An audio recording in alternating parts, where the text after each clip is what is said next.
ԱՄՆ կոնգրեսական Էդ Քեյսը Սենատի հատուկ հանձնաժողովում լսումների ժամանակ հաստատել է. Միացյալ Նահանգները 39 ինքնաթիռ է կորցրել փետրվարի 28-ին սկսված Իրանի դեմ ռազմական գործողությունների ընթացքում։ Պատասխանելով Պենտագոնի ֆինանսական տնօրեն Ջեյ Հերցի հարցին հակամարտության ընթացքում կրած կորուստների մասշտաբների մասին, Քեյսը հարցրել է. Արդյոք Պենտագոնը հաշվարկել է բոլոր ինքնաթիռների պահպանման արժեքը։ Բացի 39 ինքնաթիռների ոչնչացումից եւս 10 ստացել է տարբեր աստիճանի ծանրության վնասվածքներ։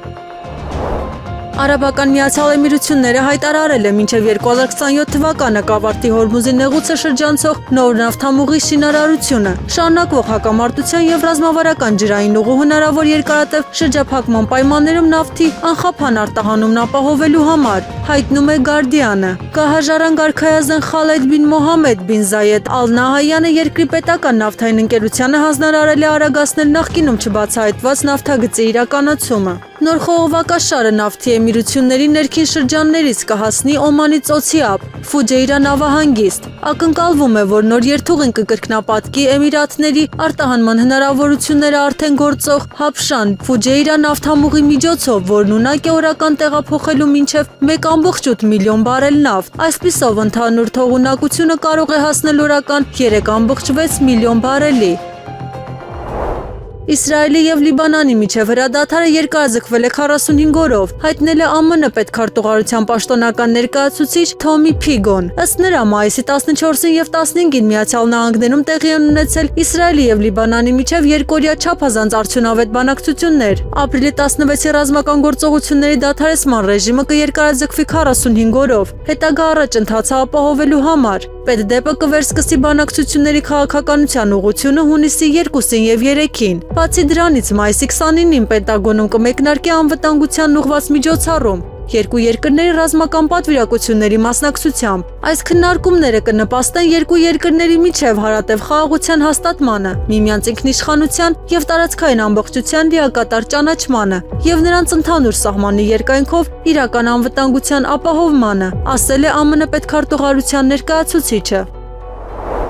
ԱՄՆ նախագահ Դոնալդ Թրամփը Չինաստանից վերադարձել է, կանգնելով Իրանի հարցով կարևոր որոշումներ ընդունելու անհրաժեշտության առաջ, քանի որ նրա գլխավոր օգնականները մշակել են ռազմական հարվածներին վերադառնալու ծրագրեր։ Եթե Թրամփը որոշի փորձել փակուղուց դուրս գալ նոր ռմբակոծությունների միջոցով, հաղորդում է New York Times-ը։ Օգնականների խոսքով Թրամփը դեռ չի որոշել իր հետագա քայլերը։ Շահագրգիռ երկրների պաշտոնյաները փորձում են հասնել փոխզիջման, որը կդրդի Իրանին կրկին բացել Հորմուզի նեղուցը, եւ Թրամփին թույլ կտա հայտարարել հաղթանակի մասին ու փորձել համոզել թերահավատ ամերիկացի ընտրողներին, որ Իրանում իրականացված ծախսատար եւ մահաբեր ռազմական ներխուժումը ավարտվել է հաջողությամբ, նշում է պարբերականը։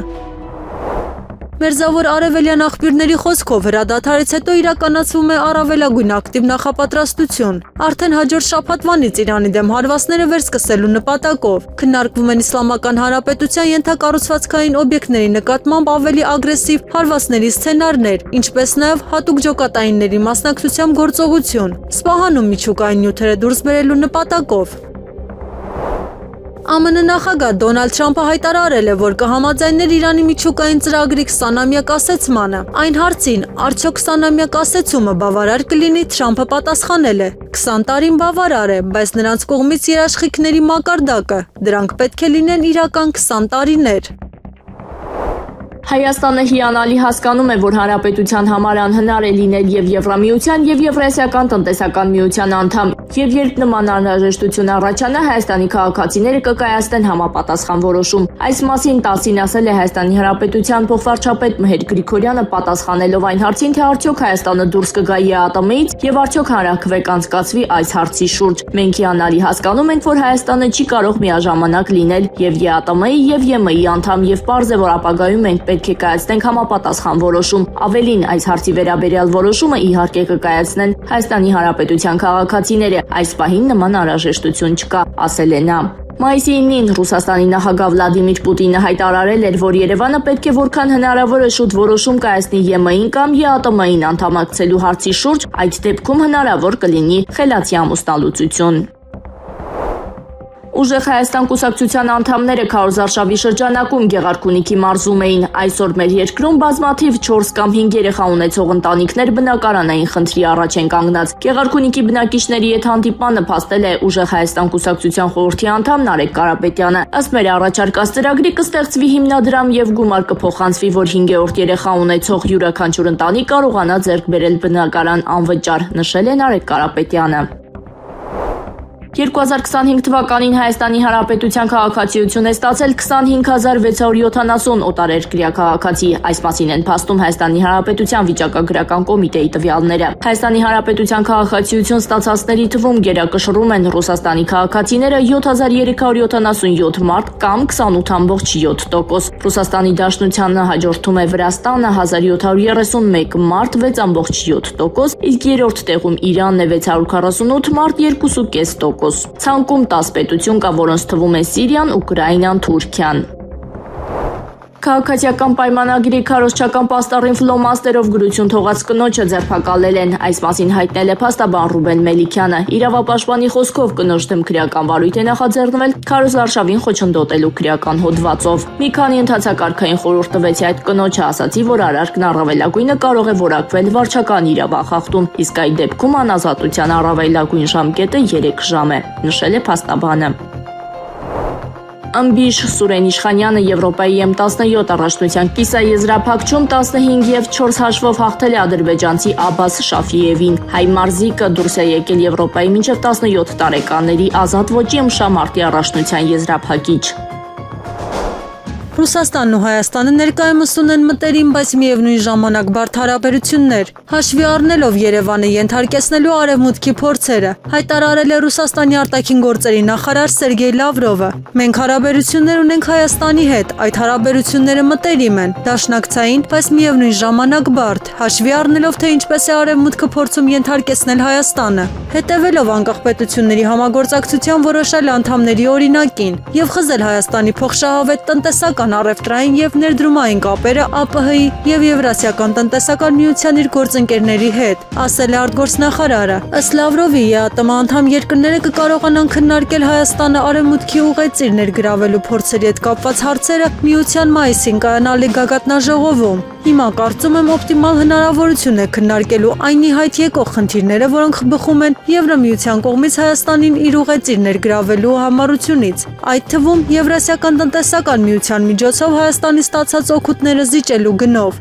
Այս բոլոր հարցերը անկեղծորեն եւ բաց քննարկելու հնարավորությունը կստեղծվի մայիսի վերջին շաբաթվա ավարտին, երբ Ղազախստանում կկայանա ԵԱՏՄ խորհրդի գագաթնաժողովը, ասել է Լավրովը։ Այնուամենայնիվ ես լսեցի, որ վարչապետ Փաշինյանը նշել է, որ զբաղված է ընտրությունների հարցերով եւ չի կարողանա մասնակցել ԵԱՏՄ ղեկավարների այս հանդիպմանը։ Սա իհարկե ցավալի կլինի, քանի որ դա լավ հնարավորություն կլինի քննարկելու այն հարցերը, որոնք ներկայումս կախված են օդում, հավելել է Ռուսաստանի արտգործնախարարը։ Ուկրաինայի առաջնորդ Վոլոդիմիր Զելենսկին փորձում է փախչել Կիևից ամեն անգամ, երբ ճնշում է զգում երկրում տիրող տագնապալի իրավիճակի պատճառով։ Նման տեսակետ է հայտնել ռազմական վերլուծաբան Ալեքսանդր Մերկուրիսը։ Նրա խոսքով հենց դա է արել Զելենսկին հիմա։ Մերկուրիսը հավելել է. ոչ իր երկրի վրա շարունակվող հարձակումները, ոչ էլ այն փաստը, որ նախագահի աշխատակազմի նախկին ղեկավար Անդրեյ Երմակը շարժվում է դեպի բանտախուց, չեն խանգարել Ուկրաինայի նախագահին բանակցել Ռումինիայի կառավարության հետ։ Վերլուծաբանը նշել է Զելենսկու այցը Ռումինիա կարծես թե շտապ կազմակերպվել է եւ նպատակ ունի Ուկրաինայի առաջնորդին Կիևից դուրս բերելու։ Եվրամիությունը եւ Լատվիան գտնվում են ծանրագույն տնտեսական, ժողովրդագրական եւ աշխարհաքաղաքական իրավիճակում։ Այս մասին հայտնել է Ռիգայի քաղաքային խորհրդի անդամ Ալեքսեյ Ռոսլիկովը։ Մենք ընդամենը 2 քայլ ենք հեռու լիակատար փլուզումից, ասել է խորհրդանի անդամը։ Նրա խոսքով լատվիացի ներկայիս քաղաքական գործիչները իրենց ապագան չեն կապում երկրի հետ եւ արդեն իսկ ունեն քաղաքացիություն այլ երկրներում։ Ես լիովին վստահ եմ, որ հաջորդ քայլը կլինի սադրանքը Ռուսաստանի նկատմամբ, հավելել է Ռոսլիկովը։ Սաուդյան Արաբիան քննարկել է Մերձավոր Արևելքի երկրների եւ Իրանի միջև չհարձակման մասին պայմանագիր կնքելու գաղափարը։ Իրանի դեմ ԱՄՆ-Իսրայել պատերազմի ավարտից հետո տարածաշրջանային լարվածությունը նվազեցնելու վերաբերյալ իր դաշնակիցների հետ բանակցությունների շրջանակներում, հաղորդում է Financial Times-ը, հողում անելով անանուն արևմտյան դիվանագետների։ Պարբերականի տվյալներով Էրիադը քննարկում է 1975 թվականի Հելսինկյան համաձայնագրերի նման պայմանագիր կնքելու հարցը, որոնք ընդունվել էին Սառը պատերազմի ժամանակ լարվածությունը նվազեցնելու համար։ Ինչպես նշել են թերթի աղբյուրները, շատ եվրոպական երկրներ աջակցել են Սաուդյան Արաբիայի նախաձեռնությանը եւ կոչ են արել Պարսից ծոցի երկրներին աջակցել դրան։ Եվրոպական երկրները կարծում են նման պայմանագիրը կապահովի Իրանին կրկին հարձակման ենթարկվելուց։ Ռուսաստանը ագրեսիվ ծրագրեր չունի Եվրոպայի դեմ կամ Եվրամիության դեմ պայքարելու ցանկություն։ Այս մասին հայտարարել է մեկնաբան Փոլ Քրեյգ Ռոբերտսը։ Նա պնդել է, որ նման սցենարը պարզապես իմաստ չունի, քանի որ այն ոչինչ չի շահի Մոսկվայի համար։ Ընդհակառակը, ինչպես նշել է վերլուծաբանը, այն կշահի առևտրից, գործարքների կնքումից։ Միևնույն ժամանակ փորձագետը կասկածի տակ է դրել Եվրոպայի կարողությունը դիմակայել Ռուսաստանի ռազմական հակամարտության մեջ։ Սա ծիծաղելի է հնչում, նշել է մեկնաբանը։ Եվրոպան ոչ մի կերպ չի կարող պատրաստվել պատերազմի 3 տարի անց խոշոր ռազմական ուժով։ Նրանք պարզապես ռեսուրսներ չունեն, ավելին պատմականորեն նրանք, ովքեր պատերազմներ են սկսում Ռուսաստանի հետ, սովորաբար վատ են ավարտվում։ Նրանց պետք չէ էժան ռուսական նավթ եւ գազ, բայց նրանք ուզում են պայքարել Ռուսաստանի դեմ։ Դա պարզապես անտրամաբանական է, պատճառաբանել է Ռոբերտսը։ Քարոզարշավի 8-րդ օրը միասնության թևեր կուսակցությունը նախընտրական քարոզչություն է իրականացրել Արագածոտնի մարզի Ապարան քաղաքում։ Կուսակցության վարչապետի թեկնածու Արման Թաթոյանը հատուկ ուղերձով դիմել է պետական համակարգի աշխատողներին, նշելով, որ բժիշկները, մանկավարժները, իրավապահ մարմինների աշխատակիցները, դատավորները, ինչպես նաև նախարարությունների, մարզպետարանների եւ համայնքապետարանների աշխատողները իրենց ամենօրյա աշխատանքով ծառայում են Հայաստանի Հանրապետությանը։ Պետական համակարգի աշխատողների համար կիրականացվեն հատուկ սոցիալական ծրագրեր, որոնք կապահովեն նրանց եւ նրանց ընտանիքների պաշտպանվածությունն ու բարեկեցությունը։ Ինձ հետ դուք կլինեք պաշտպանված, ձեր ընտանիքները կլինեն պաշտպանված։ Պետական համակարգում աշխատելը կլինի պատվաբեր, բարձր աշխատավարձով։ Առաջ խաղացման հիմքում կդրվի արդարությունը, գիտելիքն ու կարողությունը, հայրենիքի նկատմամբ սերը եւ պետականության հանդեպ նվիրումը, ընդգծել է Թաթոյանը։ Բոլորին դեմ եմ կուսակցությունը Նինա Կարապետյանցի գլխավորությամբ աջակցում էր։ Նինա Կարապետյանցի խոսքով իրենց նպատակը ոչ թե քաղաքական առևտուրն է, այլ ընտրակարգի արմատական փոփոխությունը եւ արդար ընտրությունների կազմակերպումը։ Մենք քաղաքական առևտրով չենք զբաղվում, այլ գալիս են կոնկրետ ծրագրով։ Մեր վարչապետի թեկնածուն 100 օրվա ընթացքում իրականացնելու է մեր նախանշած փոփոխությունները։ Հանցողի քշեմը դարձնելու է 1%, որպեսզի դաշտ մտնեն նաեւ թարմ քաղաքական ուժեր։ Քանի որ հին ուժերով, որոնք արդեն ունեն իրենց հստակ էլեկտորատը, նոր բան ստեղծել հնարավոր չէ։ Պետք է հանել կայուն մեծամասնության կետը, քանի որ այն լուրջ խնդիրներ է առաջացնում, ինչպես նաև ավելացնել բոլորին դեմ եմ քվեաթերթիկը, որպեսզի մարդիկ մասնակցեն ընտրություններին ու արտահայտեն իրենց կամքը, նշել է Նինա Կարապետյանցը։ ԱՄՆ նախագահ Դոնալդ Թրամփը հայտարարել է, Միացյալ Նահանգները կստանան Իրանում գտնվող հարստացված ուրանը։ Fox News-ին տված հարցազրույցում նա ընդգծել է, այլ ընտրանքը ուրանի թաղումն է Իրանի տարածքում, ամերիկյան վերահսկողության ներքո։ Թրամփը նաև սպառնացել է նոր հարվածներով, եթե Իրանը փորձի դուրս բերել ուրանը։ Նրա խոսքով, եթե ԱՄՆ-ն նկատի նման գործողություններ, ապա մի քանի ռումբ կգցեն եւ դրանով ամեն ինչ կավարտվի։ ԱՄՆ նախագահը շեշտել է, Վաշինգտոնը պատրաստ է ուժային տարբերակի, եթե Թեհրանը հրաժարվի համագործակցությունից։ Իսրայելի վարչապետ Բենյամին Նեթանյահուն հայտարարել է, Իրանը այսօր ավելի թույլ է, քան երբևէ, իսկ Իսրայելը ավելի ուժեղ։ Երուսաղեմի օրվա նվիրված արարողության ժամանակ նա նշել է, Իսրայելը շարունակելու է պայքարել արմատական իսլամի բոլոր սպառնալիքների դեմ։ Նեթանյահուն պնդել է, եթե Իսրայելը ռազմական գործողություններ չսկսեր Իրանի միջուկային ծրագրի դեմ, ապա Թեհրանը արդեն կունենար միջուկային ռումբ։ Նրա խոսքով Իսրայելը փոխել է Մերձավոր Արևելքի դեմքը, հարվածելով Իրանի, Համասի եւ Հեզբոլլահի դիրքերին։ Իսրայելի վարչապետը նաև հայտարարել է, Երուսաղեմը հավերժ կմնա Իսրայելի վերահսկողության տակ։ Նա ընդգծել է, Իսրայելը շարունակելու է ամրապնդել դաշինքները տարածաշրջանի չափավոր ուժերի հետ։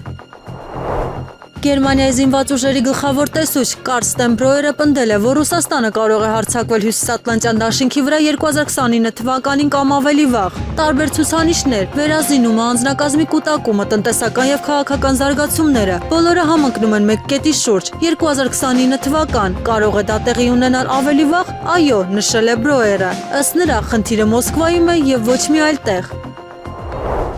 Ուկրաինայում կոռուպցիոն սկանդալը, որում ներգրաված են Ուկրաինայի առաջնորդ Վոլոդիմիր Զելենսկու մերձավոր շրջապատի անդամները, դարձել է ԱՄՆ-առաջնորդ Դոնալդ Թրամփի անձնական հարվածը Ուկրաինայի առաջնորդին։ Նման տեսակետ է հայտնել բրիտանացի քաղաքական գործիչ Ջորջ Գալլոուեյը, ով է կանգնած դրա հետևում Թրամփը ԱՄՆ կառավարությունը նշանակել էր սեփական մարդկանց, զգուշորեն տեղակայել է նրանց այն գործակալությունում, որը պատասխանատու է աուդիտի եւ կոռուպցիայի արմատների հայտնաբերման համար։ Մենք գործ ունենք 100 միլիոնավոր ֆունտ ստերլինգի, դոլարի եւ եվրոյի հանցավոր հարստության հետ։ Ժամանակն է հաշվեհարդար տեսնել, ասել է քաղաքական գործիչը։ Իրանի Իսլամական Հանրապետությունը կարող է կամ գործար կնքել Միացյալ Նահանգների հետ, կամ էլ կործանման վտանգի առաջ կանգնել, հայտարարել է ԱՄՆ նախագահ Դոնալդ Թրամփը։ Նրանք կարող են գործար կնքել կամ էլ կործանման վտանգի առաջ կանգնել։ Ես դա չեմ ուզում անել, հայտարարել է Սպիտակ տան ղեկավարը։ Թրամփը կարծում է, ամերիկացիները կարող են հարստացված ուրան ստանալ Իսլամական Հանրապետությունից։ ԱՄՆ նախագահը ենթադրել է, որ նյութերը կարող են թաղվել գետնի տակ, բայց ինքը կնախընտրեր դրանք հեռացնել։ Թրամփը նաև սպառնացել է կրկին ռմբակոծել Թեհրանը ուրանի հասանելիություն ստանալու համար։ Ավարտելով իր այցը Պեկին, ԱՄՆ առաջնորդ Դոնալդ Թրամփը այն անվանել է անհավանական եւ հայտարարել Չինաստանի հետ ֆանտաստիկ առևտրային համաձայնագրերի ստորագրման մասին։ Կարծում եմ, այս ուղևորությունից շատ լավ բաներ են դուրս եկել։ Մենք ստորագրել ենք մի քանի ֆանտաստիկ առևտրային համաձայնագրեր, որոնք օգտակար են երկու երկրների համար, նշել է նախագահը։ Թրամփը հայտնել է, որ երկու առաջնորդները քննարկել են Իրանում ստեղծված իրավիճակը եւ համաձայնել, որ հակամարտությունը պետք է ավարտվի։ Թեհրանը ձեռք չի բերի միջուկային զենք եւ նեղուցները կմնան բաց։ Ամերիկայի առաջնորդը նաև հույս է հայտնել, որ սեպտեմբերին կհյուրընկալի Սի Ցինփինին Միացյալ Նահանգներում։ Սրանք իսկապես հրաշալի 2 օր էին, եզրափակել է ԱՄՆ առաջնորդը։ Նիկոլ Փաշինյանը դատական հայց է ներկայացրել ընդդեմ ուժեղ Հայաստան կուսակցության առաջնորդ Սամվել Կարապետյանի։ Պահանջում է հերքել հայտարարությունը, որ ինքը Չինաստանից հալյուցինոգեն սնկեր է բերել եւ հօգուտ իրեն Կարապետյանից բռնագանձել 6 միլիոն դրամ։ Լուսավոր Հայաստանը չի ձգտում սահմանադրական մեծամասնություն կազմել։ Այս մասին հայտարարել է Լուսավոր Հայաստան կուսակցության նախագահ Էդմոն Մարուքյանը քարոզարշավի 8-րդ օրը մեկնարկելով Հայաստանի նախագահի նստավայրի մոտից։ Մենք շատ ադեկվատ գնահատել ենք մեր իրողությունները, որ անգամ վարչապետի թեկնածու չենք առաջադրել։ Մենք ասել ենք վարչապետական մրցավազքի մեջ չենք մտնում, ավելին որևէ մեկը չի կարող սահմանադրական մեծամասնություն հավաքել։ Հարցին թե ինչու կուսակցության հետևորդները չկան քարոզարշավի ընթացքում, Մարուքյանն ասել է, որ միտումնավոր նրանց մասնակից չեն դարձնում, որպեսզի հետո ճնշումների չընթարկվեն իշխանությունների կողմից, ԱԱԾ-ն չգնա նրանց հետևից։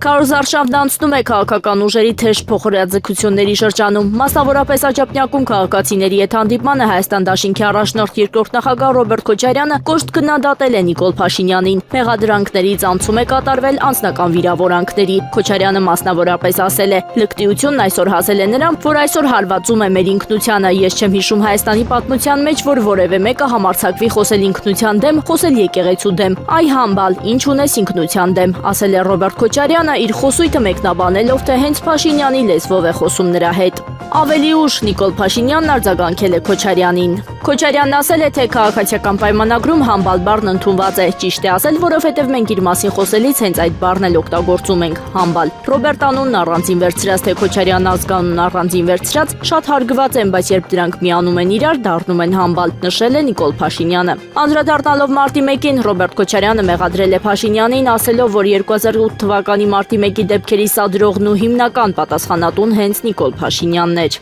10 տարվա ընթացքում մեկ ցույց է ծրվել 2004 թվականի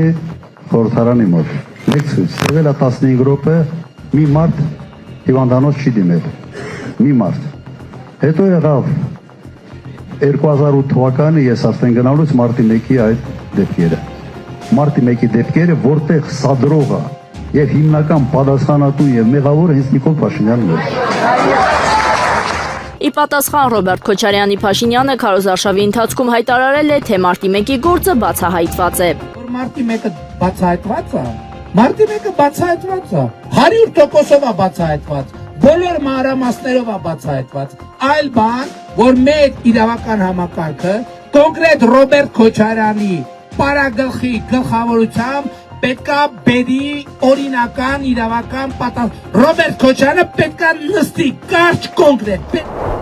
Ռոսել Խոզնաձորը Հայաստանի Հանրապետության սննդամթերքի անվտանգության տեսչական մարմնի ղեկավար Տիգրան Պետրոսյանի հետ բանակցությունների արդյունքներով տեսչական ստուգումներ կիրականացնի հայկական որոշ ձեռնարկություններով, այս մասին հայտնել են գերատեսչությունից։ Ռոսել Խոզնաձորի տարածքային վարչության ուժերով ուժեղացվել է Հայաստանի Հանրապետությունից Ռուսաստանի Դաշնություն տեղափոխվող կարանտինային արտադրանքի բուսասանիտարական հսկողությունը, իսկ 2026 թվականի մայիսի 9-ից նախատեսում են ներգրավել լրացուցիչ մասնագետներ Ռոսել Խոզնաձորի կենտրոնական ապարատից, հայտնել են գերատեսչությունից։ Այսօր Ադրբեջանի տարածքով Հայաստան կուղարկվի ցորեն։ Այս մասին հայտնում են ադրբեջանական ԶԼՄ-ները։ 14 երկաթուղային վագոնները, որոնք արդեն հատել են Վրաստանի տարածքը, տեղափոխում են 977 տոննա հացահատիկ։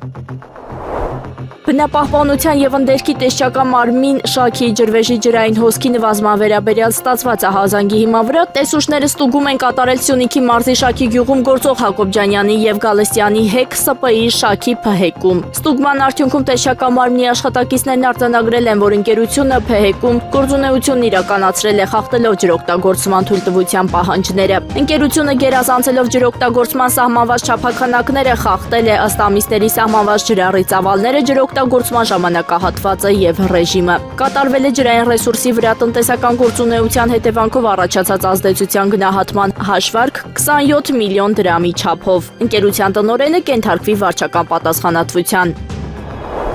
16 տարի առաջ մեկնարկած Իրան-Հայաստան բարձրավորդ երրորդ գծի շինարարության ավարտի ժամկետները կրկին երկարաձգվել են։ Այս մասին Սպուտնիկ Արմենիայի հետ զրույցում հայտնել են տարածքային կառավարման եւ ենթակառուցվածքների նախարարությունից։ Նշելով, որ Իրան-Հայաստան 400 կՎտ լարման էլեկտրահաղորդման երրորդ գծի շինարարական աշխատանքները որոշակիորեն դանդաղել են տարածաշրջանային լարվածության պատճառով։ Ներկայում աշխատանքներն ընթացքի մեջ են, հաշվի առնելով Իրանում եւ առհասարակ Մերձավոր Արևելքում վերջին իրադարձությունները, իրանական մեր գործընկերները մի փոքր խնդիր ունեին։ Հիմա կարծես թե իրավիճակը կարգավորվում է եւ ծրագիրն ընթացքի մեջ է։ Իհարկե դա ժամկետների առումով որոշակի ազդեցություն կունենա, բայց նախատեսում ենք աշխատանքներն ավարտել մոտ ապագայում, հաշվի առնելով, որ դրանք արդեն սկսվել են, հայտնել են նախարարությունից։ Խոսելով շինարարության ներկա փուլի մասին, նախարարության ներկայացուցիչը մանրամասնել է, որ իրականացվում են հենարանների տեղադրման եւ հաղորդալարերի անցկացման աշխատանքներ։ Ըստ նրա կարևոր առաջընթաց կա նաեւ ենթակայանների կահավորման հարցում։ Նախարարությունից վստահեցրել են նաեւ, որ տարածաշրջանային լարվածության պատճառով դանդաղած աշխատանքները կրկին մտել են ինտենսիվ փուլ։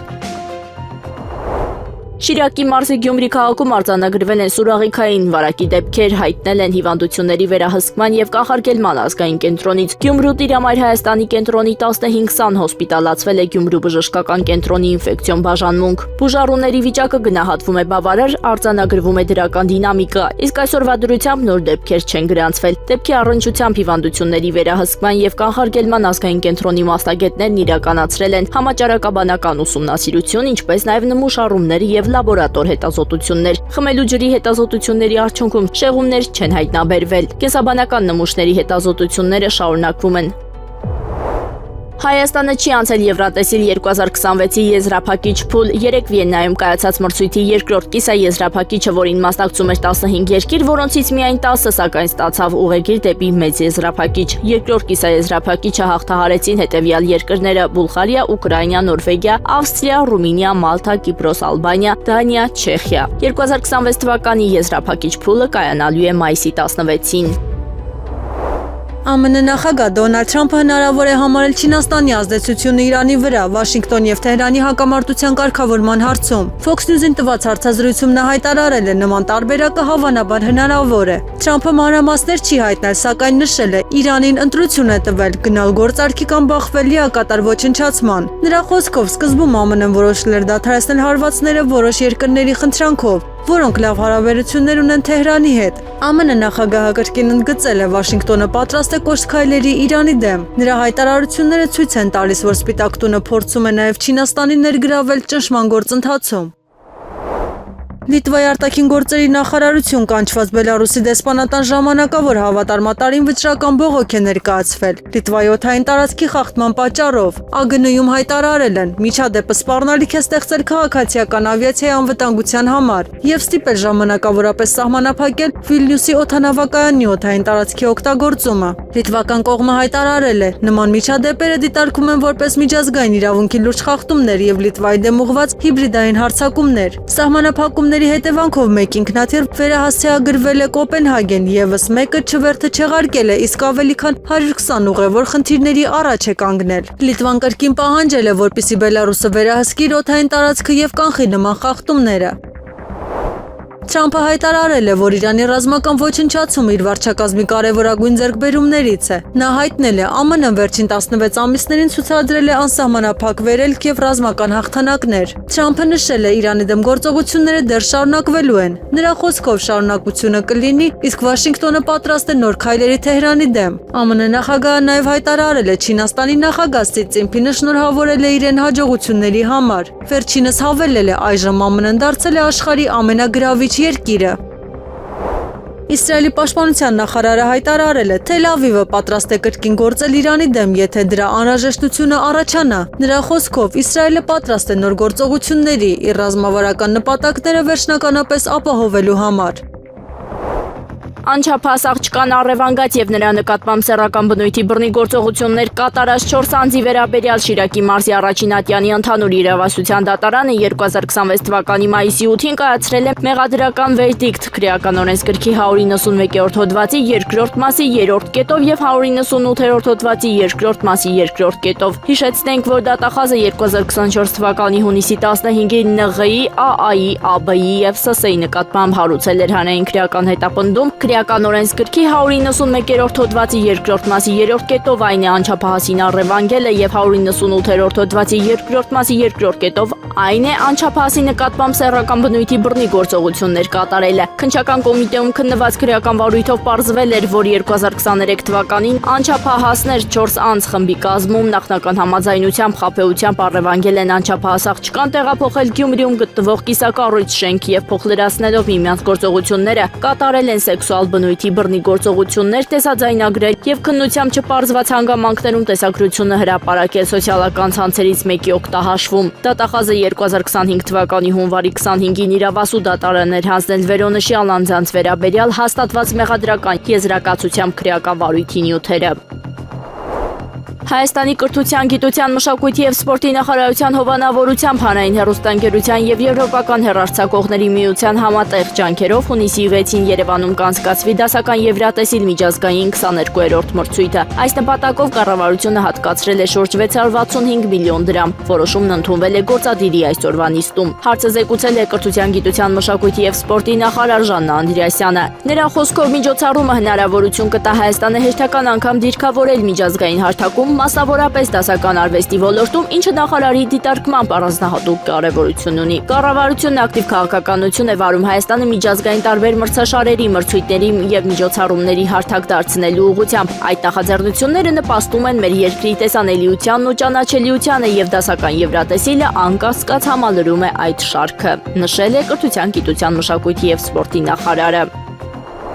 Եղանակը առաջիկա օրերին մայիսի 16-ին եւ 19-ին ժամանակ առ ժամանակ շրջանների զգալի մասում 17-ից 18 եւ 20-ին առանձին շրջաններում սպասվում է կարճատև անձրև եւ ամպրոպ, տեղ-տեղ հնարավոր է նաեւ կարկուտ։ Մայիսի 16-ի եւ 17-ի գիշերը եւ առավոտյան ժամերին տեղումները առանձին լեռնային շրջաններում կլինեն թաց ձյան տեսքով, քամին արևմտյան 2-ից 5 մետր վարկյան, ամպրոպի ժամանակ սպասվում է նաեւ քամուշ գնացում 18-ից 23 մետր վարկյան արագությամբ։ Օդի ջերմաստիճանը մայիսի 16-ից երեկային ժամերին աստիճանաբար կնվազի 5-ից 8 աստիճանով, 17-ից 18 աստիճանաբար նույնքան կբարձրանա։